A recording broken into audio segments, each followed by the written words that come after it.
Mesdames et messieurs, Congolaises et Congolais, mes très chers compatriotes, il vous souviendra que le 24 janvier 2019, nous célébrions avec enthousiasme la première alternance politique au sommet de l'État. Bien qu'ayant suscité autant d'espoir, cette passation pacifique du pouvoir a malheureusement engendré une caste de carnassiers politiques et économiques, essentiellement issus d'une clique tribale constituée d'anciens repris de justice, sans cursus scolaire ni professionnel. Comme conséquence, M. Félix Tshisekedi Tshilombo a réduit la nation à son clan en institutionnalisant le tribalisme. Il a marché sur la cohésion nationale en divisant les Congolais. Il détourne et dilapide les ressources de la République. Il déchire la Constitution et crache sur toutes les lois jusqu'à violer intentionnellement son propre serment. M. Tshilombo est un traître face à la nation et il est passible d'une haute trahison. Son régime a installé le totalitarisme, une pensée unique basée sur la terreur, l'oppression, les arrestations arbitraires, les assassinats, massacres et tueries, en poussant la plupart des personnalités congolaises à l'exil. Ainsi, la moindre contradiction avec cette tyrannie vous contraint au silence hypocrite, à l'arrestation ou à la mort. Sous ce régime, le nombre de Congolais demandeurs d'asile est en croissance exponentielle. Aux uns, on dénie la nationalité et aux autres, on attribue des nationalités fictives et exclusionnistes. M. Tshilombo a instauré un système de la rue basé sur les injures, le mensonge, le parjure, les discours de haine, le populisme, les fausses promesses et autres frivolités. Son régime est caractérisé par des détournements et l'enrichissement sans cause. Des milliards de francs congolais sont volés à longueur de journée à travers des surfacturations et des projets fantaisistes dont les décaissements ne respectent aucune procédure légale. Les secteurs juteux de l'économie nationale sont accaparés par Tshilombo et son clan. Certaines provinces bien identifiées sont devenues des vaches à lait de la famille régnante. L'instauration de l'état de siège et la prorogation continue depuis 3 ans participent de cette logique de prédation. Dans les domaines de la sécurité et de la défense, cette bande d'incompétents corrompus a désacralisé toutes les fonctions régaliennes de l'État. L'armée, la police nationale et l'administration publique sont clochardisées et la justice aux ordres.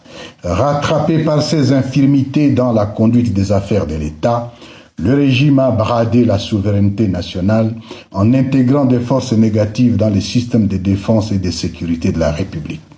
Des Congolais sans qualité, des coupeurs de route et des idéologues de génocide se voient attribuer des armes à feu dans le but de s'aimer la terreur et massacrer les populations civiles.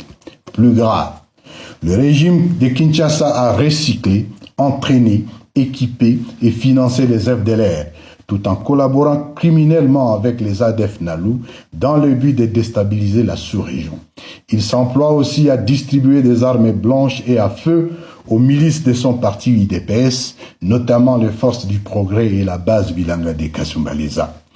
Très chers compatriotes, la nation est fissurée, les communautés linguistiques émiettées, les tribus dressées les unes contre les autres, la presse muselée et l'opposition politique persécutée. Tshilombo constitue une menace pour la paix et la stabilité, aussi bien pour la République démocratique du Congo que pour la sous-région des Grands Lacs. Un petit noyau de privilégiés composé de jouisseurs s'approprie toutes les richesses du pays. La population, quant à elle, croupit dans une misère indescriptible. Pauvreté endémique, famine généralisée, insalubrité chronique et des embouteillages monstrueux, plus particulièrement à Kinshasa. Le pays n'est pas gouverné.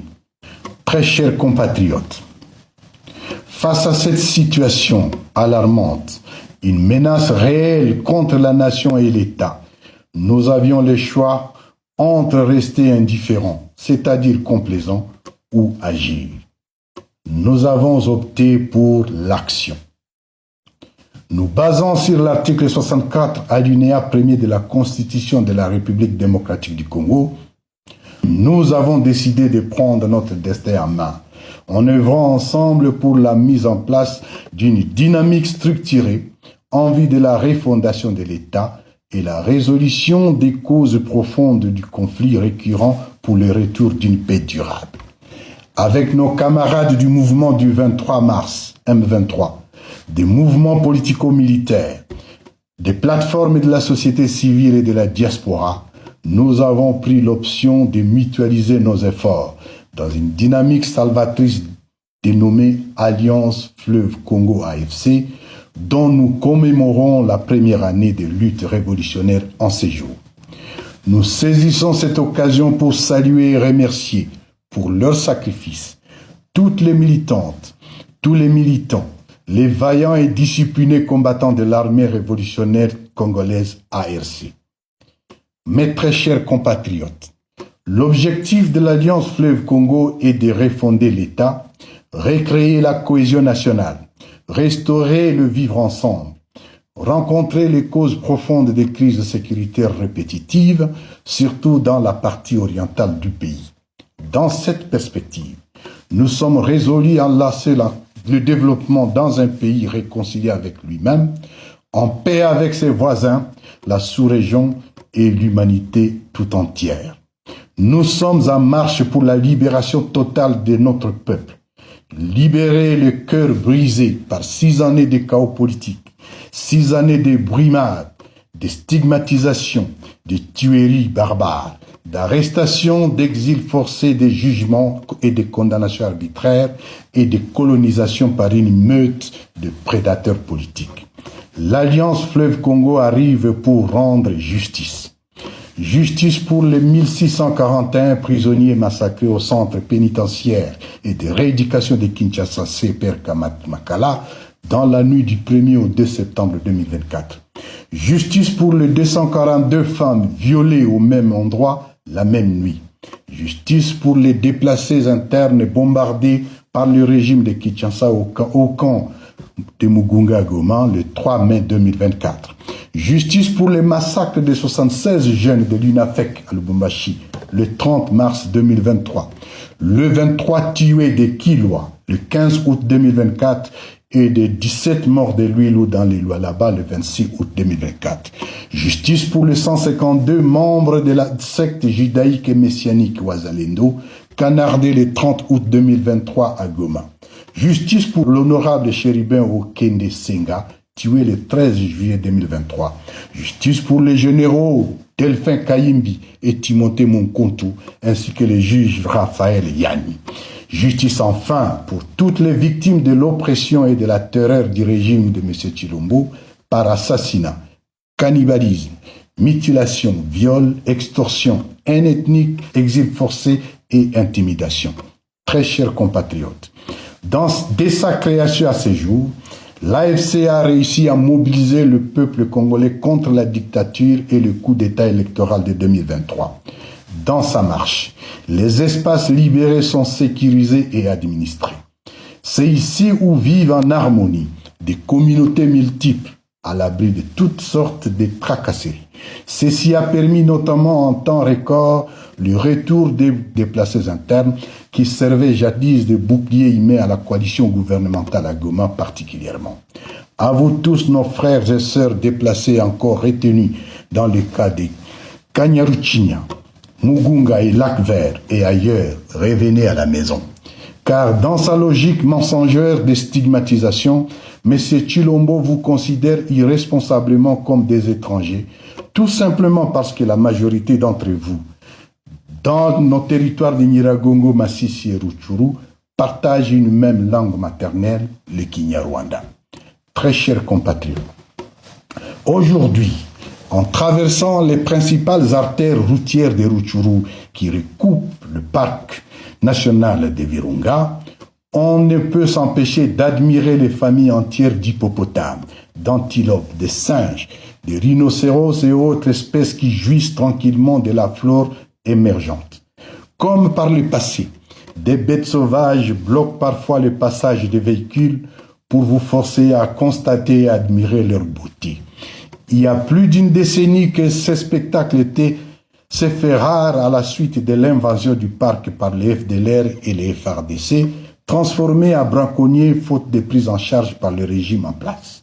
Les espaces rendus désertiques par les FDLR, suite à la coupe de bois servant à la fabrication de la braise, se reconstituent progressivement.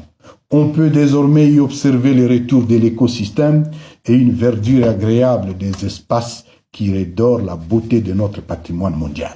Pour ce, nous continuons à sensibiliser notre population à respecter les limites du parc. À cet effet, nous y avons interdit toute activité de coupe de bois et de ramassage de bois morts. Nous sensibilisons nos populations et travaillons sur des solutions alternatives pour le bien de nous tous. C'est ce havre de paix que nous voulons reproduire sur l'ensemble du territoire national. Très chers compatriotes, permettez-nous de saluer l'héroïsme des milliers de jeunes venant de toutes les provinces qui s'engagent dans la formation militaire pour servir dans l'armée révolutionnaire congolaise ARC, noyau de base pour la constitution de nos prochaines forces de défense et de sécurité. Au plan politique, des milliers de cadres, dont un grand nombre de femmes, ont été formés et outillés.